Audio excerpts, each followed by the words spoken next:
நீங்கள் பார்த்து கொண்டிருப்பது உங்கள் ஜாஷுவா டிவி. சகல ஜனங்களுக்கும் நற்செய்தி.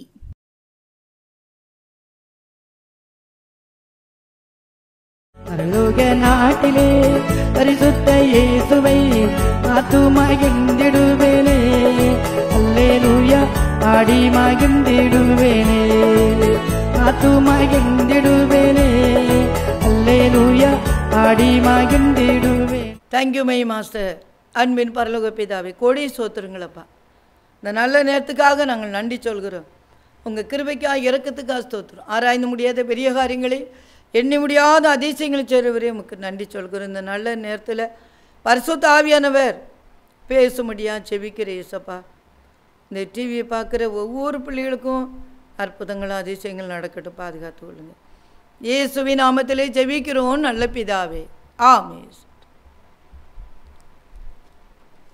அன்பான அந்த டிவி நேயர்களுக்கு இயேசுவின் நாமத்திலே நன்றி சொல்கிறேன். ஆண்டவர் நமக்கு நல்ல வசனங்களை பேசுவார். அது உங்கள் வாழ்க்கையிலே அற்புதங்கள் நடக்கும், அற்புதங்களை நடத்தி காட்டும். வசனங்கள் வெறுமையாய் திரும்பாது, வார்த்தைகள் வெறுமையாய் திரும்பாது, வார்த்தைகள் அற்புதங்களை செய்யும். அதனால் ஜபத்தோடு கூட நீங்கள் இந்த செய்தியை கேட்டால் உங்கள் வாழ்க்கையில் பெரிய அதிசயங்கள் நடக்கும்.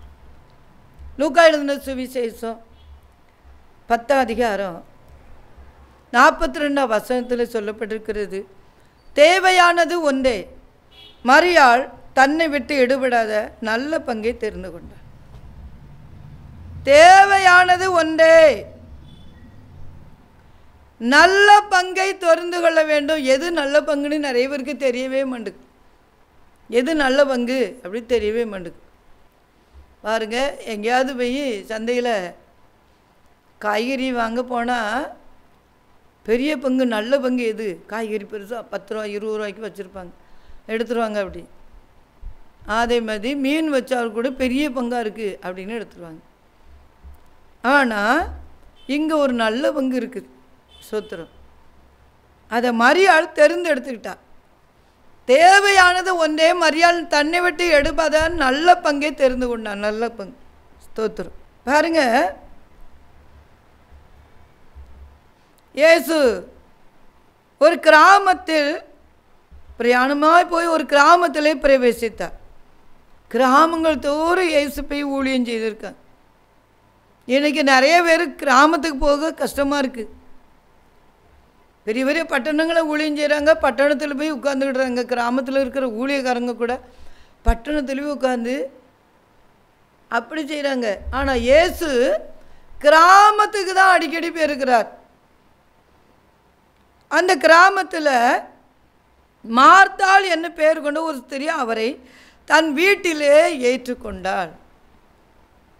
வீட்டு ஊழியங்கள், சில வீடுகளில் ஜெபிக்க போனால் கஷ்டப்படுவாங்க. வீடுகளில் என்ன ஜெபம் பண்ண, சர்ச்சுக்கு கூட வாரேன், மைக்கு வச்சு பிரசங்கம் பண்ணால் வாரேம்பாங்க. இப்போ ஏசப்பா மைக்கு வச்சும் பிரசங்கம் பண்ணலை, சர்ச்சில் பிரசங்கம் பண்ணியிருக்காரு. ஆனால் மைக்கே இல்லை. வனாந்தரத்தில் பிரசங்கம் பண்ணியிருக்காரு, வீட்டுகளையும் பிரசங்கம் பண்ணியிருக்கார். இந்த வீட்டில் மார்த்தாள் என்று பேர் கொண்டு ஒரு ஸ்திரீ அவள் தன் வீட்டில் ஏற்றுக்கொண்டாள் இயேசுவை. இயேசுவை வீட்டுக்கு வாங்க, எங்கள் வீட்டுக்கு வாங்கன்னு ஏற்றுக்கொண்டான். ஏற்றுக்கொண்டு நேரே சேரில் உட்கார வச்சுருப்பான். உட்காந்துருக்கிற அவளுக்கு மரியாள் என்னப்பட்ட சகோதரி இருந்தாள். இந்த மார்த்தாளுக்கு மரியாள் என்னப்பட்ட ஒரு சகோதரி இருந்திருக்கா. அவள் இயேசுவின் பாதத்தை அருகே உட்கார்ந்துட்டா. இயேசுவை பார்த்த உடனே அவருடைய பாதத்தில் உட்காருது எவ்வளோ பெரிய சந்தோஷம் தெரியுமா? இந்த உலகத்தில் கிடைக்காத ஆசீர்வாதமும் அதுதான். நல்ல பங்கே ஆண்டவர் பாதத்தில் உட்கார்றது தான். நம்ம எவ்வளோ நேரம் ஆண்டவர் பாதத்தில் உட்கார்ந்து ஜெபம் பண்ணுறோம் நினச்சி பாருங்கள் அன்பு பிள்ளைகளே. ஏசப்பா பாதத்தில் 1 மணி நேரம் ஜெபிக்கிறீங்களா? ஒருவேளை அரை மணி நேரம் ஜெபிக்கிறீங்களா? சில ஆளுக்கு ஜெபிக்கிற 10 நிமிஷம் கூட ஜெபம் பண்ண மாட்டாங்க. மற்றபடி எல்லா காரியம் பண்ணுவாங்க. நல்ல சினிமா டிவியை பார்க்குறது இதெல்லாம் பார்க்கக்கூடாது. சோத்திரம். சும்மா எல்லாத்திட்டையும் ஃபோனில் பேசி பேசி நேரத்தெல்லாம் வேஸ்ட் பண்ணுறது. ஏசப்பா பாதத்தில் காத்திருந்து ஜெபிக்கணும். அப்போ தான் ஆண்டவர் நமக்கு ஒரு பெரிய அதிசயம் செய்வார். நல்ல பங்கு அப்படின்னா இந்த மரியாள் எங்க சகோதரி ஏசப்பா பாதத்தில் உட்கார்ந்துருக்கிறார். பாதம் ஒன்றே வேண்டும் இந்த பாரில் எனக்கு வேறது வேண்டாம், பாதம் ஒன்றே வேண்டும். பாதத்தில் உட்காந்து ஏசப்பா பாதத்தில் உட்காந்தாச்சுன்னா கவலை போயிடும், கண்ணீர் போயிடும், பிரச்சனை போயிடும், வேதனை போயிடும், நிந்தை போயிடும், அவமானம் போயிடும், எல்லாம் போயிடும். ஒரு மகிழ்ச்சி கிடைக்கும், ஒரு சந்தோஷம் கிடைக்கும். சந்தோஷமாக இருங்கள். இந்த மறுபடியும் சொல்லிகிட்டே இருக்கிற சந்தோஷமாக இருங்கள், மகிழ்ச்சியாக இருங்கள். பாருங்க, உட்கார்ந்து ஆண்டவர் வசனம் சொல்லிகிட்டே இருக்கார், பேசிக்கிட்டே இருக்கார். சோத்திரம். அவருடைய வசனத்தை கேட்டு கொண்டிருந்தாள். ஏசப்பா ஒரு வீட்டில் போய் வசனம் பேசிடுவாங்க. ஒரு ஆளுக்கு பிரசங்கம் பண்ணிகிட்டே இருக்கார் ஏசப்பா. பாருங்க, ஒரு வனாந்திரத்தில் பிரசங்கம் பண்ணும்போது 5000 புருஷர்கள் மட்டும், அதில் அவர் மனைவி பிள்ளைகள்லாம் எவ்வளோ இருந்திருப்பாங்க பாருங்க. அதுக்கு மைக்கு கிடையாது. இன்றைக்கி மைக்கு ஸ்பீக்கர்லாம் போட்டு எப்படி போடுறாங்க. மைக்கு இல்லாமல் பிரசங்கம் பண்ணியிருக்காரு 5000 பேருக்கு. அப்போ எவ்வளோ வல்லமையுள்ள சத்தம் இருந்தால் அவ்வளோ பேருக்கு பிரசங்கம் பண்ண முடியும். ஆண்டவர் அப்படி பயங்கரமான தெய்வம். அவருடைய சத்தம் வல்லமை உள்ளது. கர்த்தருடைய சத்தம் மகத்துவம் உள்ளது. பாருங்க, இந்த மரியாளுக்கு வசனத்தை பற்றி பிரசங்கம் பண்ணிகிட்டே இருக்கார். மரியாள் வசனத்தை கேட்டு உட்கார்ந்து ஏசப்பா பாதத்தில் உட்கார்ந்து வசனத்தெல்லாம் கவனமாக கேட்டுக்கிட்டே இருக்கிறார். எங்கேயாவது போய் சர்ச்சில் நம்ம வசனம் கேட்டால் கவலை வருமா? வராது. சிலர் நினச்சிட்டே இருப்பாங்க, வீட்டுக்கு போனால் தானே தெரியும் அந்த பிரச்சனை அப்படின்னு சொல்லி. இந்த வசனத்தை நம்ம கேட்டாலே அந்த பிரச்சனை அப்படி மாறிடும். ஒரு சிஸ்டர் சொன்னாங்க, ஒரு வீட்டுக்கு ஜெபிக்க போயிருந்தேன். எங்கள் அம்மா மிகுந்த பிரச்சனையில் கவலைப்பட்டு கண்ணீர் வச்சுட்டு இருந்தாங்க, நொந்து போய். ஆனால் இந்த அம்மா வந்து ஜெபித்து சில வார்த்தைகளை சொன்னாங்க வசனத்தை. அவங்க இருதயத்தில் சந்தோஷம் கிடச்சிட்டு அப்படின்னு மகள் சொல்கிறா. ஒரு தாயினுடைய உள்ளத்தில் சந்தோஷம் கிடைச்சது. அப்போ இந்த வசனத்தில் எவ்வளோ பெரிய சந்தோஷம் இருக்குது அன்பு பிள்ளைகளே. வசனத்தை சொல்லும்போது நம்ம இருதயத்தில் ஒரு பெரிய சந்தோஷம். லீதியால் வசனத்தை கேட்கும்போது அவருடைய இருதயம் திறக்கப்பட்டது என்று வேதத்தில் வாசிக்கிறோம். இதோ வாசப்படி என்று தட்டுகிறேன், ஒருவன் சத்தத்தை கேட்டு கதவை திறந்தால் உள்ள பிரவேசிப்பேன். நான் அவனோடு கூட போஜனம் பண்ணுவேன், அவனும் என்னோடு கூட போஜனம் பண்ணுவான். ஆண்டவருடைய வார்த்தையை கேட்டு நம்ம ஆண்டவருடைய சத்தத்தை கேட்டு இந்த இருதயத்தை திறக்கும் போது ஆண்டவர் நம்முடைய இருதயத்தில் வந்து வாசம் பண்ணுகிற தெய்வம். அவர் அதிசயங்களை செய்கிற தெய்வம், அற்புதங்களை செய்கிற தெய்வம், வாக்கு மாறாத தெய்வம், சர்வ வல்லவர். பாருங்கள், அவங்க வசனத்தை கேட்டுக்கிட்டே இருக்க அவங்களுக்கு சந்தோஷம் தாங்க முடியல. ஆனால் அந்த மார்த்தாள் என்ன செய்கிறான்னா, ஒரே வேலை நடக்கு. அவளை ஏசப்பாவை கூட்டிக் கொண்டு வீட்டில் வச்சுட்டு சோறு பொங்கினால குழம்பு வச்சா எல்லா வேலையும் செஞ்சுருப்பான். செஞ்சுட்டே இருந்துட்டு மார்த்தாளோ பற்பல வேலைகளை செய்வதில் மிகவும் வருத்தம் அடைந்து அவரிடத்தில் வந்து, ஆண்டவரே, நான் தனியே வேலை செய்யும்படி என் சகோதரி என்னை விட்டு வந்திருக்கிறது குறித்து உமக்கு கவலை இல்லையான்னு கேட்கா. அவருக்கு என்ன கவலை பாருங்க. ஏசப்பாவே சொல்கிறாரு, கவலைப்படுகிறதுனால் ஒருவன் சரீர அளவோடு ஒரு முளைத்தை கூட்ட முடியுமான்னு கேட்கார். கவலைப்படாதுங்கன்னு அவரே சொல்லும்போது அவருக்கு என்ன கவலை? இவ்வளோ நினைக்கிறா.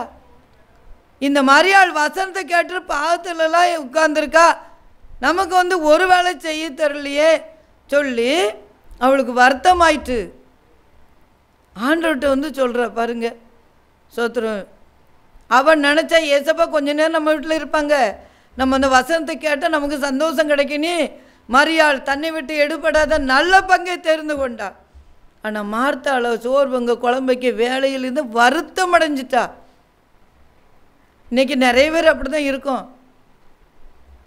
வசனத்தை கேட்டு வசனப்படி நடக்கணும், ஜெபிக்கணும் அப்படின்னு இல்லாமல், ஏசப்பா வரும்போது வசனத்தை கேட்கலாமல் அவர் பாதத்தில் உட்கார்ந்து இருக்குது இல்லாமல், நம்ம வேலையில் செய்து நம்ம குடும்ப காரியத்தில் நினச்சி வருத்தப்பட்டு அப்படியே மனம் நொந்து போயிடுறோம். நொந்து போனால் அடுத்த ஆள் சண்டை தான் போட வைக்கும். அடுத்த ஆள் நம்ம குடும்பத்தில் யார் இருக்கா? இந்த மார்த்தாள் மரியாள்கிட்ட சண்டை போட்டா, சகோதரிகிட்ட சண்டை போடுவாங்க. நீ மட்டும் வேலை செய்யலை, அவன் மட்டும் வேலை செய்யலை. சில பிள்ளைகள் 2 பிள்ளைகள் வீட்டில் இருந்துச்சுன்னா நம்ம இந்த வேலைகளை செய்யுங்கன்னு சொன்னாயம்மா, அவன் மட்டும் வேலை செய்யலை, தங்கச்சி மட்டும் ஒரு வேலையும் செய்யலை அப்படிலாம் சொல்லுவாங்க பிள்ளைகள். பாருங்க, இப்படி வருத்தம் அடைந்தா. தேவையானது ஒன்றே, மரியாள் தன்னை விட்டு எடுபடாத நல்ல பங்கை தெரிந்து கொண்டா. நம்ம நல்ல பங்கை தெரிந்து கொண்டு அவரோடு கூட வாழும்போது, அவரோடு கூட நாம் ஜெபிக்கும் பொழுது, வசனங்களை கேட்கும்போது நமக்கு பெரிய சந்தோஷங்கள் கிடைக்கும். ஆண்டவர் அதிசயங்களை செய்கிறவர். ஏன்னா வேதத்தில் நம்ம வாசிக்கும் பொழுது சீசர்கள் எல்லாரும் கடலில் பிரயாணம் விட்டு போயிட்டே இருக்காங்க. கடலில் போயிட்டே இருக்கும்போது திடீர்னு பார்த்தா கடல் கொந்தளிக்குது, காற்றடிக்குது, கப்பல் அமிழ்ந்து போகத்தக்கதாக தண்ணீர் நிரம்பியாச்சு, எல்லாம் அமிழ்ந்து போயிடும் அப்படின்னு சொல்லி உடனே சீசர்லாம் பயந்துட்டாங்க. இயேசுவும் அந்த படகுல தான் இருக்கார். இயேசுவும் அதே படகுல தான் இருக்கார். மூழ்கினா எல்லாரும் சேர்ந்தானே மூழ்கணும். அது கூட தெரியாமல் இவங்க இயேசுட்ட வந்து, ஐயரே நாங்கள் மடிந்து போகிறது உமக்கு கவலை இல்லையான்னு கேட்காங்க. பாருங்க, கவலை இல்லையா? இயேசுவு கூட தானே இருக்கார். சோத்திரம். பாருங்க, ஆண்டவர் இயேசு அந்த காற்றையும் கடலையும் ஒரு நிமிஷத்தில் அதட்டி விட்டார். அமைதலாயிட்டு. இயேசு இருந்த வீட்டிலே பிரச்சனைகள் வரும், உபத்திரங்கள் பாடுகள் வரும். ஆனால் ஏசப்பட்ட சொல்லியாச்சுன்னா அது அமைதலாக அதட்டி விடுவார். கடல் கொந்தளித்தது, காற்று வீசினது, நாங்கள் மடிந்து போகிறது உமக்கு கவலை இல்லையான்னு சொல்லக்கூடிய அளவுக்கு அந்த கடலில் அவ்வளோ பெரிய போராட்டம். ஏசப்பா நம்ம கூட தானே இருக்காங்க அப்படின்னு அவங்களுக்கு அந்த சீசர்கள்லாம், ஏசு நம்ம கூட தானே இதே படகுல தானே இருக்காரு, அப்படி கவலை இல்லை. நாங்கள் மடிந்து போகிறது உமக்கு கவலை இல்லையா? இயேசுவும் கூட தானே இருக்கார். பாருங்க, அற்ப விசுவாசிகளை ஏன் சந்தேகப்பட்டீர்கள்? அல்லேலூயா. அப்படியே ஆண்டவர் கேட்குறார். நம்ம வீட்டில் பிரச்சனைகள் பாடுகள், ஒருவேளை குடும்பத்தில் பிரச்சனை, நம்ம குடும்பமே அழிஞ்சு போயிடும். இவ்வளோதான், இதில் இருந்து நமக்கு முன்னேற முடியாது. ஏன்னா சீசர்களும் அழிஞ்சு போயிடுவோம், அப்படி கடலில் அமிழ்ந்துருவோம். பயந்து தான் ஏசப்பட்ட போய் கேட்டாங்க. அதுபோல் பிரச்சனைகள் ஒருவேளை வந்தாலும் நம்ம குடும்பம் அழிஞ்சு போயிடும், இவ்வளோதான், இதுக்கு மேலே முன்னேறவே முடியாது, தாங்க முடியல பிரச்சனை அப்படி சொல்லி வேதனையோடு கூட இருக்கீங்களா அன்பு பிள்ளைகளே? அந்த காற்றையும் கடலையும் அதட்டின இயேசு உங்களோடு கூட இருக்கிறார். உங்கள் குடும்பத்தில் காற்று போல, கடல் அலை போல பிரச்சனை வந்திருக்கா? கப்பல் கவிழ்ந்துரு, எங்கள் குடும்பம் கவிழ்ந்து போயிடும்னு நினைக்கிறீங்களா? இன்றைக்கு ஆண்டவர் அதை அதட்டி அமைதல் படுத்துவேன்னு சொல்லி வாக்கு பண்ணுகிறார். கடலில் பெரிய அமைதல் உண்டாயிற்று. அப்போ நினைக்கிறாங்க, இவர் காற்றும் கடலும் கீழ்ப்படுகிறதே அப்படி சொன்னாங்க. ஏன்னா காற்றை உண்டாக்குன தெய்வமும் இயேசு தான், கடலை உண்டாக்குன தெய்வமும் இயேசு தான். நிறைய பேருக்கு யார் கடலை உண்டாக்குனா, யார் வானத்தை யார் படைச்சா, பூமியை யார் உண்டாக்குனான்னு தெரியவே செய்யலை. தெரியாமல் எல்லா தெய்வத்தையும் வணங்குறாங்க. இயேசு தான் வானத்தை உண்டாக்குன தெய்வம், பூமியை உண்டாக்குன தெய்வம் அவர் தான், கடலை உண்டாக்குன தெய்வம் அவர் தான். அவர் எல்லாவற்றையும் படைத்து வைத்திருக்கிறார். அதனால தான் அந்த காற்று அவர் சொன்னோன்னே அப்படியே அமைதலாயிடுச்சு, அந்த கடல் அவர் சொன்னோன்னே அப்படியே அமைதலாயிடுச்சு. அன்பு பிள்ளைகளே, உங்கள் குடும்பத்தில் இப்படி பிரச்சனைகள் இருக்குன்னு கவலைப்படாங்க. நிச்சயமாக ஒரு அமைதலும் ஆண்டவர் தருவார். அந்த போராட்டத்துக்கு ஒரு முடிவு உண்டு, நிச்சயமாக முடிவு உண்டு. நம்பிக்கை வீண் போகாது. ஒரு அமைதல் வரும் என்று கர்த்தர் சொல்கிறார். கொந்தளிச்ச மாதிரி இருக்குதுன்னு நினைக்கிறீங்களா? இல்லை, ஒரு அமைதலை கொடுக்கிற தேவன். அப்படி அற்புதங்களை செய்வேன்னு சொல்லி வாக்கு பண்ணுகிறார். இந்த நல்ல பங்கை தேர்ந்தெடுத்த மரியாள் சந்தோஷமா இருக்கிறார். மார்த்தாள் பற்பல வேலை செய்வதிலே மிகுந்த வருத்தம் அடைந்து இருக்கிறார். குடும்பம்னு இருந்தால் எல்லா வீட்டிலும் கொஞ்சம் பிரச்சனை இருக்கும். ஆனால் அந்த பிரச்சனை மத்தியிலும் நம்ம ஆண்டவர் விடாதபடி நல்ல பங்கை தேர்ந்தெடுத்துட்டோன்னா நம்ம வாழ்க்கையில் நிச்சயமாக அற்புதங்களும் அதிசயங்கள் நடக்கும். அன்பு பிள்ளைகளே, ஏன்னா இந்த மரியாள் அதை தேர்ந்தெடுத்தார். 2 பேர் தான் ஒரு குடும்பத்தில், லாசரு 3 பேர். பாருங்க, ஆண்டவர் அதிசயம் செய்கிறவர். லாசர் கூட மரித்து 4 நாளைக்கு பிறகு உயிரோடு வந்துட்டான். ஆண்டவர் அந்த வீட்டில் அவ்வளோ பெரிய அற்புதம் செய்தார். ஏன்னா அந்த வீட்டை ஏசப்பா அப்படி நேசிச்சிருக்கா. அந்த வீட்டில் உள்ள பிள்ளைகளை நேசிச்சிருக்கிறார். நம்மளை நேசிக்கிற தெய்வம் இயேசு தான். இயேசு நம்மளை நேசிக்கிற தெய்வம், அரவணைக்கிற தெய்வம், பாதுகாக்கிற தெய்வம், அதிசயங்களை செய்கிற தெய்வம். அன்பு பிள்ளைகளே, கவலைப்படாதுங்க. பாருங்க, ஏசு என்ன சொல்றாரு பாருங்க, 41 வசனத்தில். ஏசு அவளுக்கு பிரதியுத்தரமாக, மார்த்தாளே மார்த்தாளே, நீ அநேக காரியங்களை குறித்து கவலைப்பட்டு கலங்குறா. அவள் வேலை செய்கிறது மட்டும் கலங்கலை, அநேக காரியங்களை குறித்து கவலைப்பட்டு கலங்குகிறாள். தேவையானது ஒன்றே. பற்றியல, இன்றைக்கும் நம்ம நிறைய பேர் நம்ம குடும்பம், பிள்ளைகள், இல்லை நம்ம தொழில் காரியங்கள், ஏதாவது ஒரு பிரச்சனைனா அதை அப்படியே குறித்து கவலைப்பட்டு கலங்கிட்டே இருக்கோம். அப்படி கவலைப்பட்டால் கண்டிப்பாக ஒன்றுமே நடக்காது. இந்த மரியாதை போல் ஆண்டவர் பாத்தில் காத்திருந்து வசனத்தை கேட்டு ஜெபித்தோம்னா சீக்கிரம் அதிசயங்கள் நடக்கும். அவர் அதிசயங்களை செய்கிற தேவர். கவலைப்பட்டு கலங்க வேண்டாம் என்று தெளிவாக ஆண்டவர் சொல்கிறார். நீ அநேக காரியங்களை குறித்து அவள் கவலைப்பட்டதுனால தான் அவளுக்கு மரியாள் மேலே கோபம் வந்துச்சு. நம்ம ஆண்டவர் பாத்தில் காத்து நம்ம ஜெபிச்சு ஆண்டவரோடு கூட இருந்தோன்னா கண்டிப்பாக நமக்கு எதிராக கவலையோடு இருப்பாங்களா, அவங்க நம்ம மேலே கோவப்படுவாங்க. அதை பற்றி நம்ம கவலைப்படவே கூடாது. ஏன்னா வேதத்தில் காயின் ஆபேலுடைய காணிக்கை தேவன் அங்கீகரித்தார், ஆபேலையும் அங்கீகரித்தார்.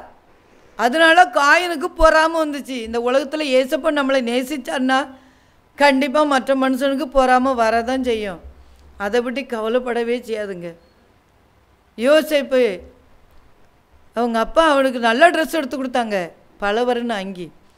அதனால் அவன் சகோதரலாம் பொறாமப்பட்டு அந்த அங்கியை கலத்திட்டு அவனை தூக்கி அவனுக்கு வெறுங்குழியில் போட்டாங்க. பாருங்க, அது மட்டும் இஸ்மாயிலுக்கு விற்று போட்டுட்டாங்க 20 வெள்ளிக்காசுக்காக. அந்த தேவன் யோசேப்போடு கூட தான் இருந்தார்.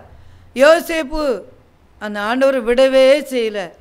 செய்யாத தப்புக்காக சரச்சால கொண்டு போட்டாங்க. ஆனாலும் யோசேப்பு ஆண்டவரை விடலை, ஜெபித்துக்கிட்டே இருந்தான்.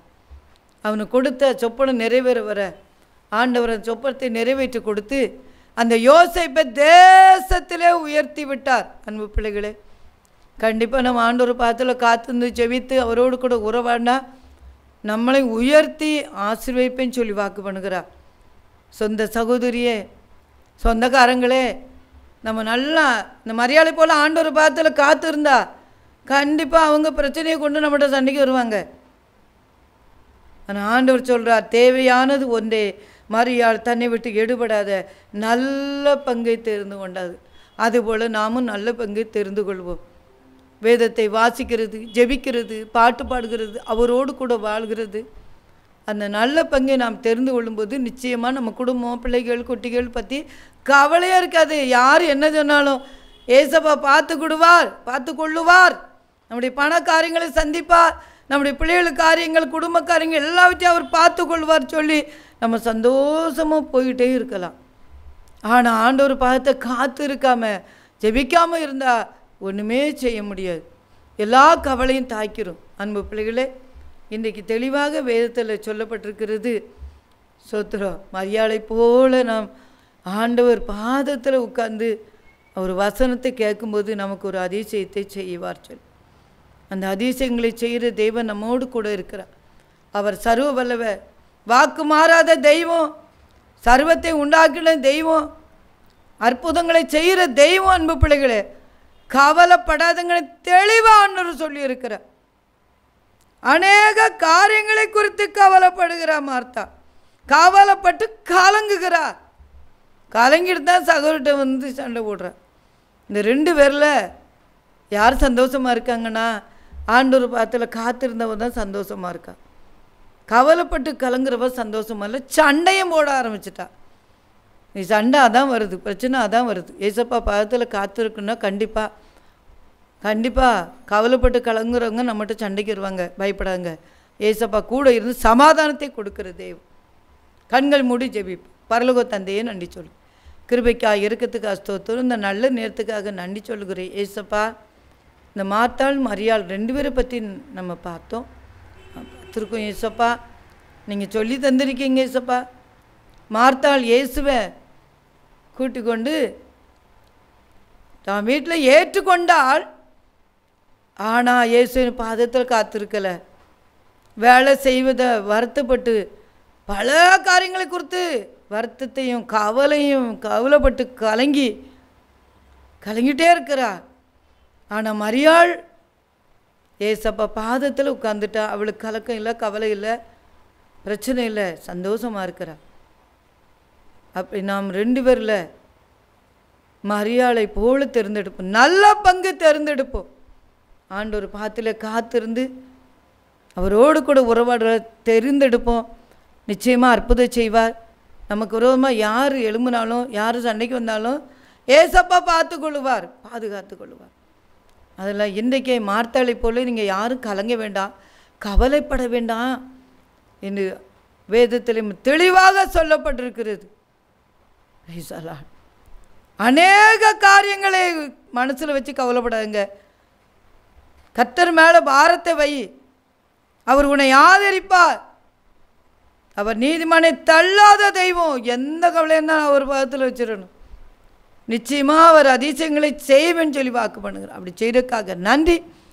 கரங்களை தாழ்த்துற இயேசப்பா, இந்த பிள்ளைகள் தங்களுடைய கவலைகள், பிரச்சனைகள், பல காரியங்களை எல்லாவற்றையும் ஆண்டவர் பாதத்தில் வச்சுட்டு மரியாதை போல பாதத்தில் காத்திருக்க உதவி செய்யுங்க. ஒவ்வொருவரையும் தாழ்த்துறேன். கிருபைக்குள் மறைத்து கொள்ளுங்க, இரத்த கொட்டைகளையும் மறைத்து கொள்ளுங்க ஏசப்பா. எந்த கவலை பிரச்சனை இருந்தாலும் மாற்றி போட்டுங்க ஏசப்பா. காற்றும் கடலும் கொந்தளிச்ச போது சீசர்கள் பயந்தார்கள். நாங்கள் மடிந்து போகிறோம் ஐயரே, மடிந்து போகிறோம், கவலை இல்லையான்னு சொன்னாங்க. அந்த காற்றையும் கடலையும் அதட்டுன தெய்வன் பெரியவர்.